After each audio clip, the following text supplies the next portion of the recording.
میں بھی اس بات کو نظر انداز کر دیتا مگر ابھی 3 دن پہلے ان پر فالج کا شدید حملہ ہوا ہے۔ وہ لاسپرڈ حالات خاصی مدہوش ہیں، انہیں آپ کی ضرورت ہے۔ میری درخواست ہے کہ آپ ایک بار ان سے مل لیں۔ ہو سکتا ہے کہ ان کو آپ سے مل کر سکون آیا اور ان کی حالت میں بہتری آ جائے۔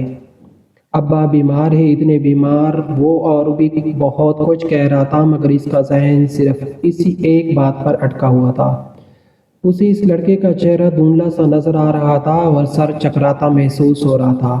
انم، آپ ریلیکس ہو جائیے، انشاءاللہ سب اچھا ہو جائے گا۔ یہ کارڈ ہے، اس پر ہاسپٹل کا پتہ درج ہے۔ اس نے دلاسا دیتے ہوئے اس کی جانب ایک کارڈ بڑھایا جسے اس نے غائب دماغی سے پکڑ لیا۔ وہ یوں ہی حق تک کی بیٹی تھی۔ وہ اپنی جگہ سے کھڑا ہوا اور پھر اس کی جانب ذرا سا جھک کر بولا، میرا نام منیب ہے اور کارڈ کی پشت پر میں نے اپنا نام اور ایڈریس وغیرہ بھی لکھ دیا ہے۔ حالانکہ اس کا اپنے باپ سے اتنا جذباتی لگاؤ نہیں تھا مگر خون کی ایک بھی کش ہوتی ہے۔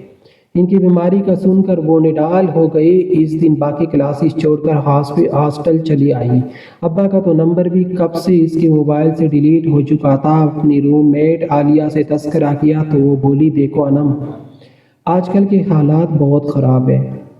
یوں کسی اجنبی کی کہانی پر من وان اعتبار نہیں کیا جا سکتا۔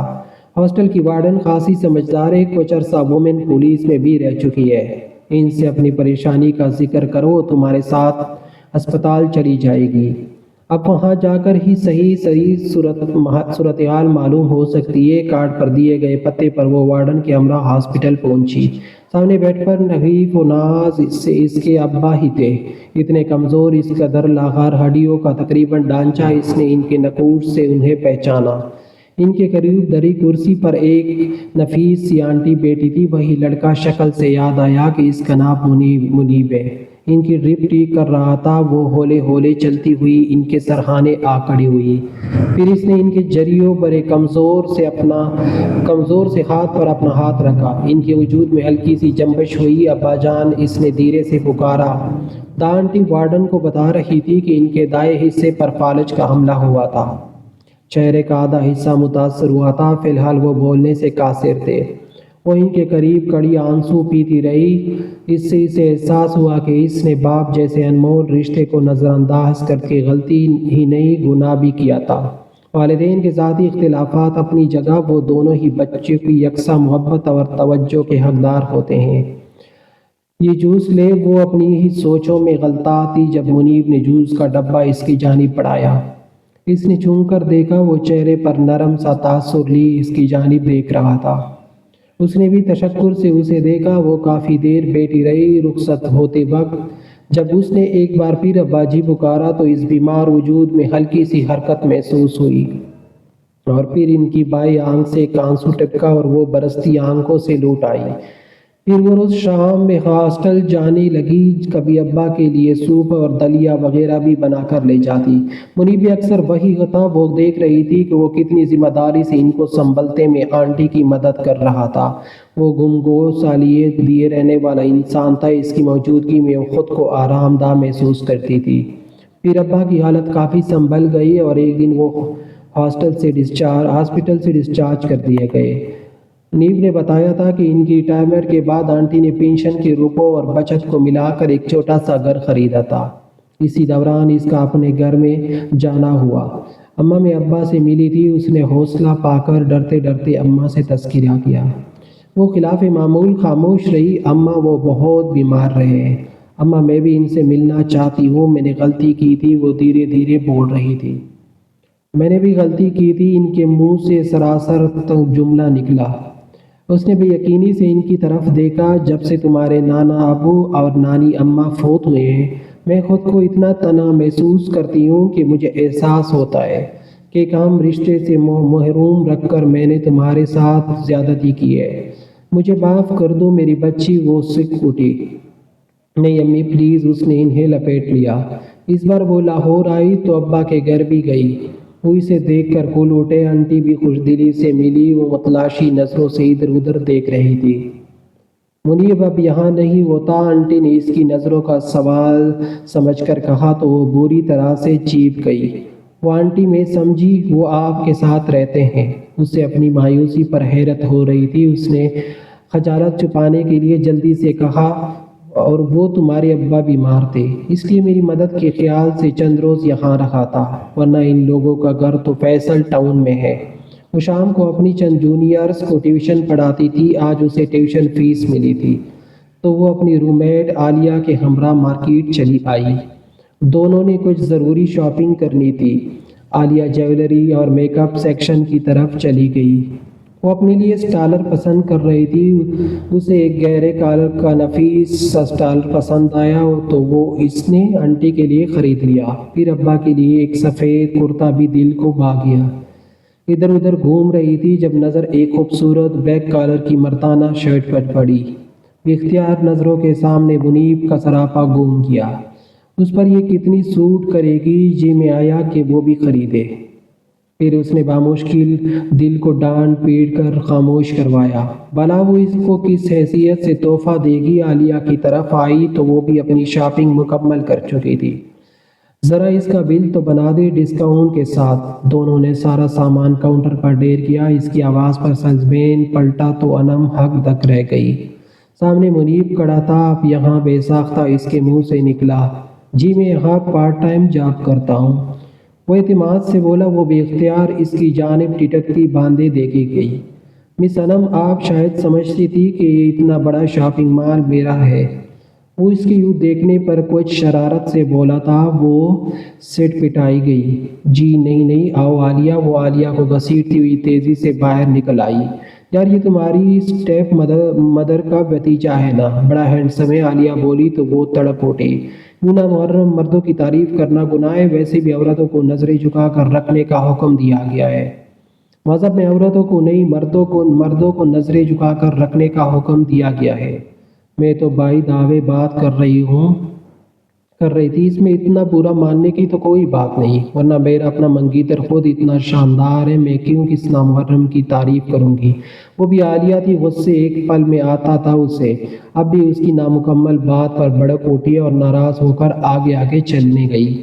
انم کو فوراً اپنی غلطی کا احساس ہوا۔ پلیز عالیہ ناراض نہ ہو، رک جاؤ، میں تو مذاق کر رہی ہوں۔ وہ بھی تیزی سے اس کے ہم قدم ہوئی تو وہ ذرا سار کیا اور پھر معنی خیزی سے بولی، اس مذاق کا پس منظر میں کچھ سمجھ رہی تھی۔ وہ بھاگ کر اس سے پلٹ گئی۔ عالیہ پلیز۔ دونوں ایک سیکنڈ ایک دوسرے کی طرف دیکھتی رہی اور پھر دونوں ایک ساتھ ہنس پڑی اور یوں ہی ہنستے مسکراتے ہاسٹل جانے کے لیے رکشہ دیکھنے لگی۔ اگلی بار وہ سنڈے کو گئی، آنٹی نے ابا کو نہلانا تھا، اس نے ان کی مدد کی، پھر تیل سے ابا کے سر میں مساج کرنے لگی۔ وہ غنودگی میں چلے گئے۔ آنٹی نے پڑوسن کی عیادت کو جانا تھا، وہ چلی گئی۔ وہ ابا کو چادر اڑا کر برآمدے میں بیٹھی۔ موسم آج پیر پر آلود تھا، کن من ہو رہی تھی اسے۔ بے اختیار ٹرین کا وہ سفر یاد آ گیا، بھیگا بھیگا سا سفر اور ساتھ ہی کسی کا مہربان چہرہ بھی۔ ذرا سی آہٹ ہوئی، اس نے بند آنکھیں کھول کر دیکھا، منیب اپنی موٹر سائیکل اندر لا رہا تھا۔ اس کے دل کو عجیب سی خوشی ہوئی، من میں ایک شور سا مچا۔ اس نے ڈپٹ کر دل کو خاموش کرایا۔ وہ لمبے لمبے ڈگ بھرتا ادھر ہی آ رہا تھا، ہاتھ میں ایک شاپر تام رکھا تھا۔ اسے ایک دم سامنے بٹھا دے کر ٹھٹک گیا۔ پھپھو کہاں ہے؟ میں تو ان کے لیے پکوڑے لایا ہوں۔ وہ پڑوس میں گئی ہے، ویسے آپ کی پھپھو کے علاوہ بھی یہاں کوئی ہوتا ہے؟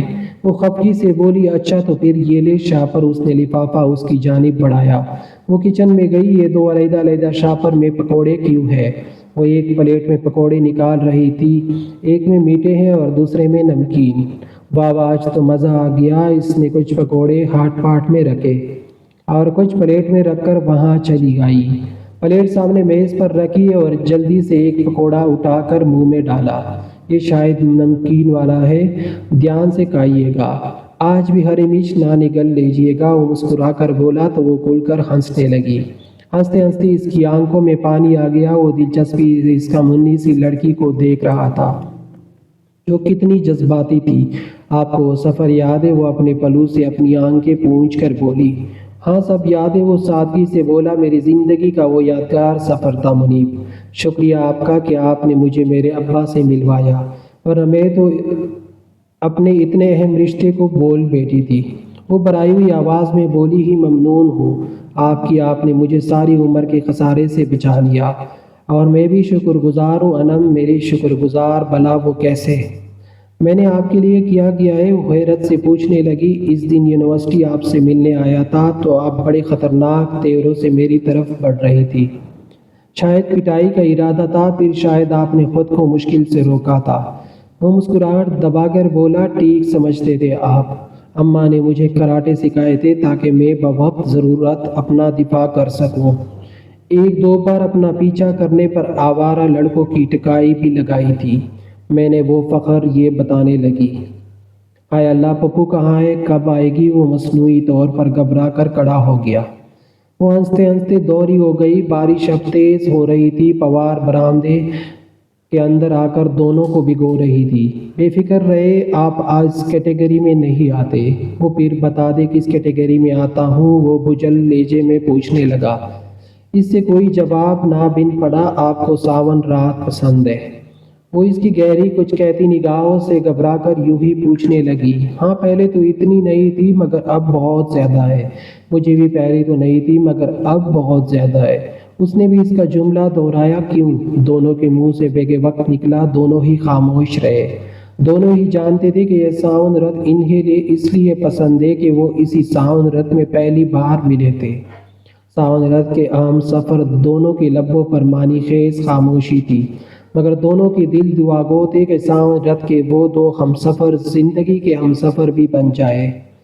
دونوں کے چہروں پر خوبصورت تبسم سجاتا اور آنکھوں میں آنے والے خوشگوار وقت کے سپنے دمک رہے تھے۔ ساون کی ٹھنڈی ٹھنڈی ہوائیں انہیں چھو کر گزر رہی تھی اور ساتھ ہی ان کے ملن کی دعا بھی کر رہی تھی۔ جب دو محبت بھرے دل سچے من سے ایک دوسرے کے طلبگار ہوتے ہیں تو آس پاس کی فضائیں بھی ان کے لیے دعا گو ہوتی ہے۔